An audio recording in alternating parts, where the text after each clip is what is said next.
शाळेचा पहिला दिवस. आपण आमच्या शाळेत आले. आमच्या शाळेत आपले खूप खूप स्वागत. स्वागतम स्वागतम सुस्वागतम. आपण आमचा आनंद आणि उत्साह द्विगुणित केला आहे. आपली परवानगी असल्यास मी माझ्या विद्यार्थी मित्रांच्या वतीने आपल्याशी काही हितगुज करू इच्छिते. सर्वप्रथम आपला व्यक्तिगत प्रवास आणि यशाविषयी आम्हाला जाणून घेण्याची उत्सुकता आहे. तर माझा पहिला प्रश्न असा आहे की आपल्या बालपणाबद्दल आणि शालेय जीवनातील एखादी प्रेरणादायी आठवण सांगाल का? नमस्कार. मला खूप अत्यंत आनंद होत आहे की तू माझी मुलाखत घेत आहेस. आणि माझ्या जीवनाचं सांगायचं झालं तर सुरुवातीपासूनच घरी आज आपण बघत आहोत की आज शाळेचा पहिला दिवस आहे, सगळे हसत खेळत आहे. आणि सुरुवातीपासूनच माझ्या घरी पण माझे वडीलसुद्धा हे शिक्षक होते, शिक्षणाचे वातावरण होते, म्हणून सुरुवातीपासूनच शिक्षणाविषयी आवड सगळ्या गोष्टी होत्या. आणि वडील शिक्षक असल्यामुळे असं काही त्रास नाही झाला, कुठल्या गोष्टीचा कंटाळा आला किंवा शाळेत जायचं काही हे झालं. परंतु मला आमच्या शाळेमध्ये एक टीचर होते, कोपरे सर. ते त्यांचं व्यक्तिमत्व इतकं प्रेरणादायी होतं की त्यांच्याकडे बघूनच मला पण असं वाटायचं की यांच्याकडे बघून की आपण पण शिक्षक झालेलं पाहिजे. त्या हेतूनच मग मी नंतर D.Ed पण केलेलं होतं. परत आणि तसं प्रेरणादायी म्हटलं तर बरेचसे ते अशा काही गोष्टी घडून जातात की आपल्या शालेय जीवनामध्ये की आपण कुठे काय करायचं, समोर जाऊन आपल्याला काय व्हायचं, हे तसे बरेचसे उदाहरण आहेत. पण खरं बघितलं तर माझे शिक्षक असते, खोपरे सर होते, ते खूप प्रेरणादायी होते. आणि त्यांच्याकडे बघूनच काही करायची मला खूप इच्छा होत होती. आपण या उच्च पदापर्यंत पोहोचण्यासाठी कोणते संघर्ष केले? संघर्ष म्हटलं तर मी जसं सांगितलं आता की घरी वडील शिक्षक असल्यामुळे मला पण असं होतं की शिक्षकच व्हायचं आहे. आणि शिक्षक होत त्यामुळे त्याच्यामुळेच मी D.Ed केलं होतं. पण परिस्थिती अशी येत जाते समोरून.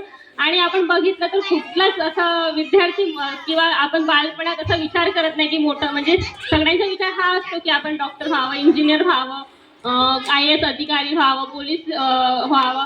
कोणी तसं म्हणणार नाही की मी मोठं झाल्यावर सरपंच होईल, आमदार होईल, खासदार होईल. परंतु परिस्थिती आपल्याला त्या दिशेने ओढवून नेते. आणि माझं लग्न झालं. लग्न झाल्यानंतर मग मिस्टर थोडं पॉलिटिक्समध्ये त्यांची रुची असल्यामुळे त्यांनी म्हटलं की आपण म्हणजे असं इलेक्शन आहे तर तेव्हा पहिला शब्द तर माझा नकार होता की मी अजूनपर्यंत म्हणजे बघितलंच नाही आहे, कधी असं वातावरणात राहिलेलं नाही आहे, कधी काही म्हणजे ग्रामपंचायतच्या साधं नमुना काय असते हे सुद्धा मला माहिती नव्हतं.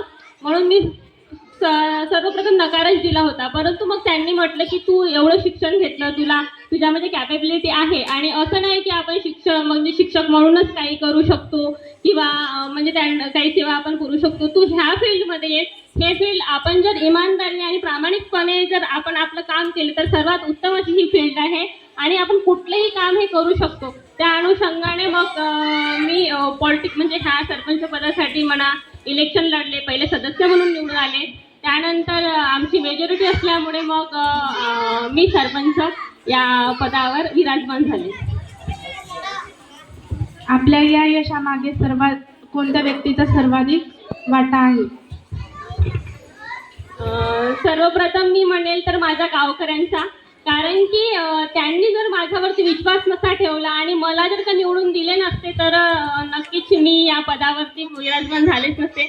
आणि त्यानंतर म्हटलं तर माझे पती जे अनिल नरुले आहेत त्यांचं, कारण की त्यांनीच मला प्रोत्साहन दिलं होतं. कारण की मला अजिबात आवड नव्हती की मी इलेक्शन लढावं आणि ह्या पदावरती यावं. त्यांनी मला प्रोत्साहन दिलं, त्यांनी मला हे केलं की तू पुश केलं की तू कर, इलेक्शनमध्ये उभी राहा, तू हे करू शकते. आणि या फील्डमध्ये आल्यानंतर मी सगळेच म्हणजे गावकऱ्यांचं पण सेवा करू शकते. त्यानंतर माझ्या अंडरटेकिंग 2 शाळा येतात, तिथले काही प्रॉब्लेम असतात तेही मला सांगतात. म्हणून माझी तेव्हा जी इच्छा होती ती या अनुषंगाने आता प्रत्येक कार्यक्रमामध्ये मी येत आहे आणि इथे मुलांचं सगळ्या गोष्टी जाणून घेणं आणि या वातावरणात राहणं. म्हणून सर्वप्रथम तर मी माझ्या गावकऱ्यांना, दोन्ही कोसारा खुटाळा इथल्या गावकऱ्यांना, त्यानंतर माझे सदस्य सुद्धा आहेत आणि त्यानंतर मी माझ्या मिस्टरांना या गोष्टीचं घेतली.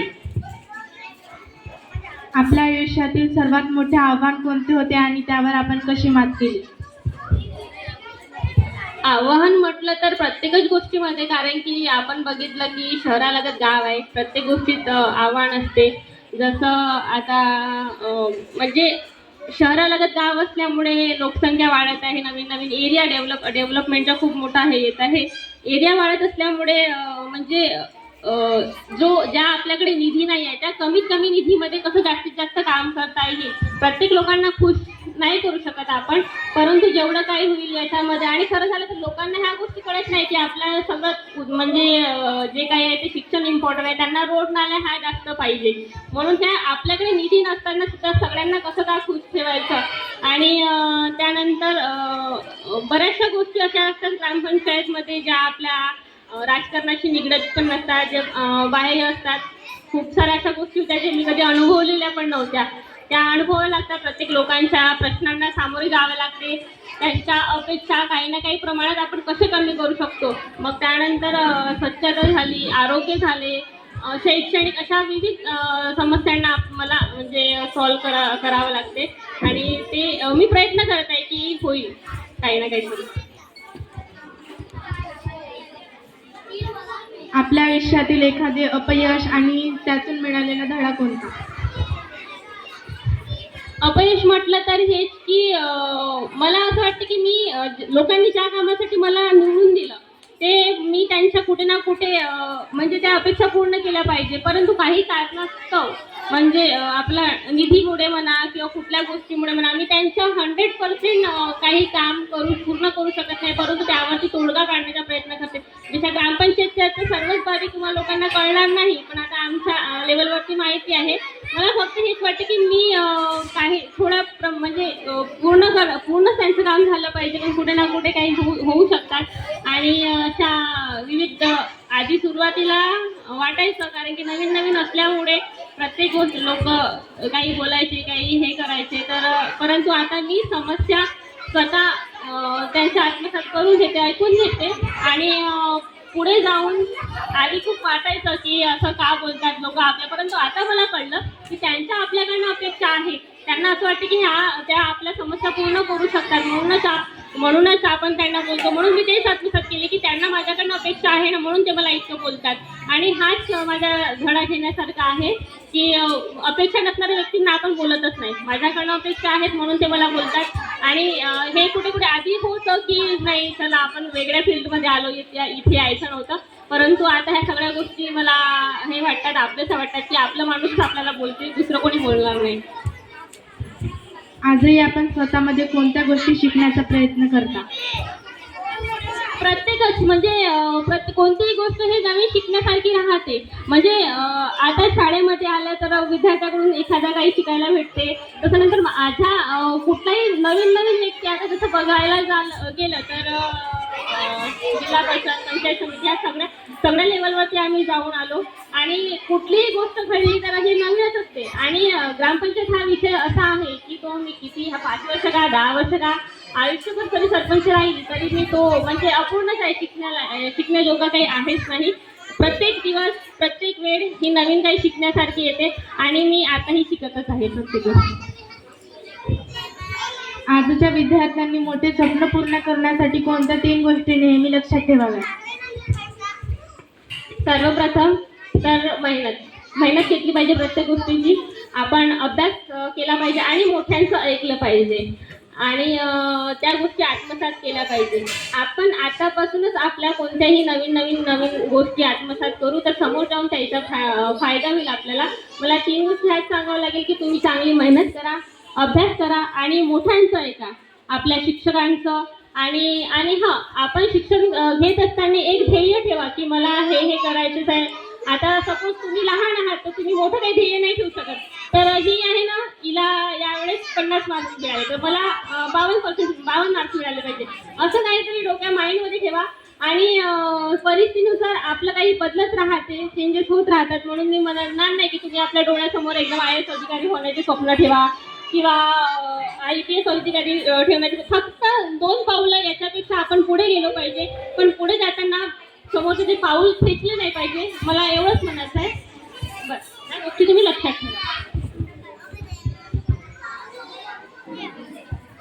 नव्या शैक्षणिक वर्गाकडून आपल्या काय अपेक्षा आहेत? नव्या शैक्षणिक वर्गाकडून अपेक्षा म्हटलं तर हेच की तुम्ही छान अभ्यास करा आपल्या शिक्षकांचं ऐका, नियमित शाळेत या, पालकांचं ऐका आणि तुमचा हा नवीन पहिला दिवस आहे. खरं तर तुम्ही खूप नशीबवान आहात की तुम्हाला या अशा वातावरणामध्ये तुमचा आज प्रवेश होत आहे. तर नियमित रोज शाळेमध्ये या, शिक्षकांचं म्हणणं ऐका, नियमित घरी जाऊन थोडंसं खेळा, थोडंसं अभ्यास करा आणि आनंदी राहा. एवढं मी तुम्हाला म्हणू इच्छिते आणि नियमित शाळेत या. आपण घेतलेला असा कोणता निर्णय आहे ज्यामुळे आपल्या आयुष्याला नवी दिशा मिळाली? पहिल्यांदा नकार दिला की मी इलेक्शन लढणार नाही, सरपंच होणार नाही. पण त्यानंतर मी होकार दिला आणि हाच माझ्या आयुष्यातील सर्वात मोठा मी निर्णय समजते. कारण की इथे आल्यानंतर अशा खूप साऱ्या गोष्टी होत आहेत की म्हणजे मी एक घरात बसून राहण्यापेक्षा बाहेर निघत आहे, लोकांच्या समस्या जाणून घेत आहे, नवीन नवीन लोक मला भेटत आहे, अधिकारी वर्गाशी माझी ओळख आणि त्यानंतर तुमच्या असं शाळेमध्ये येऊन बालकांची हितगुज साधणे, त्यानंतर नवीन नवीन गोष्टी शिकायला मिळतात आणि मला वाटते जो मी विचार पण कधी केला नव्हता की माझ्या आयुष्यामध्ये असं काही घडत जाईल समोर, तर मला वाटतं हाच निर्णय माझा योग्य होता. शिक्षक आणि पालक यांना आपण कोणता संदेश द्याल? पालकांना मला म्हणू इच्छिते की तुम्ही तुमच्या मुलांना कुठल्याही गोष्टीसाठी प्रेशराईज नका करू की हा मुलगा असा आहे, तू का बरं मागे, किंवा तू हेच बनलं पाहिजे, तू डॉक्टर झाला पाहिजे, तू इंजिनियर झाला पाहिजे. त्याला जे व्हायचं ते होऊ द्या. त्याला म्हणजे तुम्ही त्याच्याकडे फक्त लक्ष द्या की आपला मुलगा कुठल्या वाईट वळणाने तर नाही चाललेला आहे, कुठल्या त्याला वाईट हे गोष्टी तर नाही लागल्या. फक्त तुम्ही त्याला कारण की त्याच्या मनात जर रुची असेल आणि तुम्ही ते त्याला करू द्याल तर तो आत्मसात करेल आणि त्या गोष्टीमध्ये तो प्रावीण्य हासिल करेल.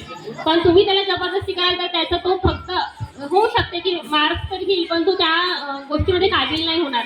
म्हणून मुलांच्या मनाने त्याला जे तो एखादा ड्रॉइंगमध्ये असेल तर त्याला त्याच्यामध्ये हे करा, कुठल्या गोष्टीमध्ये त्याला रुची असेल त्याच्यामध्ये त्याला प्रोत्साहन करा, प्रेशराईज नका करू मुलांना.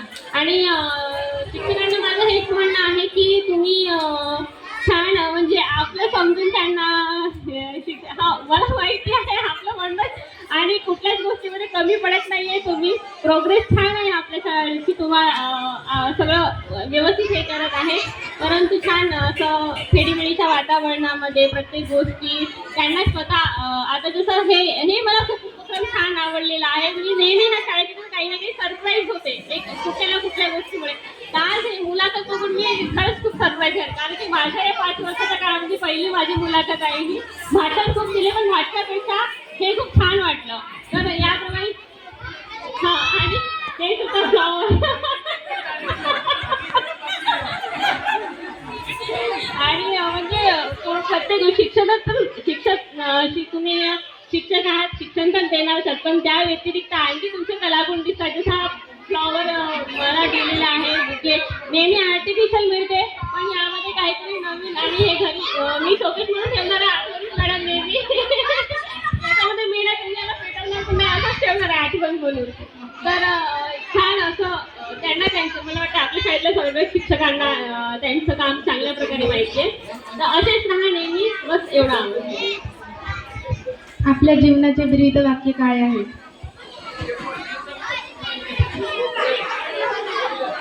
वाक्य तर म्हटलं तर असं माझं काही वाक्य नाही आहे, फक्त मेहनत करा आणि यशस्वी व्हा, बस मेहनतीवर विश्वास ठेवा. आमच्या शाळेबद्दल आपले निरीक्षण आणि सूचना काय असतील? मी आत्ताच म्हटल्याप्रमाणे निरीक्षण म्हणजे मी जेव्हा जेव्हा या शाळेमध्ये येते तेव्हा मला ही शाळा सरप्राईज करते. मी नेहमी सगळ्यांना सांगते की आमची फुटाळ्याची शाळा ही सगळ्या शाळांना अपवाद आहे.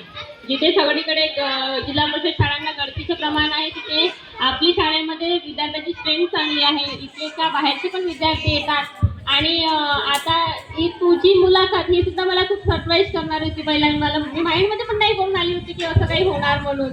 आणि ह्या सगळ्या गोष्टी म्हणजे आपलं हे आता फ्लॉवर बनवणं समजा किंवा वेगवेगळं वातावरण प्रत्येक गोष्टीत असा नायवंड नेहमी दिसून येते. एकच एक गोष्ट कोणती दिसत नाही तर ही गोष्ट माझ्या छान निरीक्षणामध्ये आलेली आहे इथे आणि खूप छान वाटते नेहमी येऊन. धन्यवाद मॅडम. आपण आमच्या विद्यार्थ्यांना मार्गदर्शन केले आणि आपल्या जीवनातल्या आठवणी, प्रेरणादायी आठवणी आमच्याशी शेअर केल्याबद्दल खूप खूप धन्यवाद. आणि आपण पुन्हा पुन्हा आमच्या शाळेत या आणि आमच्या विद्यार्थ्यांच्या प्रगतीची नोंद घ्या अशी मी आपणास विनंती करते आणि इथे रजा घेते. पुन्हा एकदा धन्यवाद.